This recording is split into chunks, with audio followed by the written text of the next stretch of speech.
শহীদ উসমান হাদি গণতন্ত্রের জন্য লড়াই করেছে, গণতান্ত্রিক উত্তরণের জন্য লড়াই করেছে, মানুষের অধিকারের জন্য কথা বলেছে, বাংলাদেশের স্বাধীনতা সার্বভৌমত্বের জন্য কথা বলেছে, এদেশের মানুষের অধিকারের জন্য কথা বলেছে। আমাদেরকে ওসমান হাদির এই শোককে জাতীয় শক্তিতে পরিণত করতে হবে, আবেগকে শক্তিতে পরিণত করতে হবে, শান্তিপূর্ণভাবে আমাদের সকল কার্যক্রম পরিচালিত করতে হবে।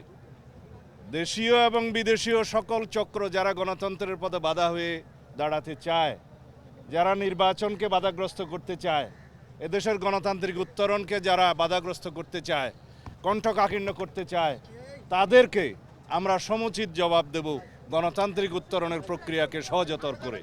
তাহলেই শহীদ উসমান হাদির রক্তদানকে, আত্মত্যাগকে আমরা সম্মান জানাতে পারবো। এই মুহূর্তে আমাদের প্রত্যাশা শান্তিপূর্ণভাবে যেন আমরা শহীদ উসমান হাদির দাফনটা সম্পন্ন করতে পারি। তারপর থেকে সারা জাতির প্রতি আমাদের আহ্বান, আকাঙ্ক্ষা যেন আমরা সুশৃঙ্খল থাকি, কোনো রকমের কোনো উস্কানিতে যেন আমরা পা না দিই। ধন্যবাদ।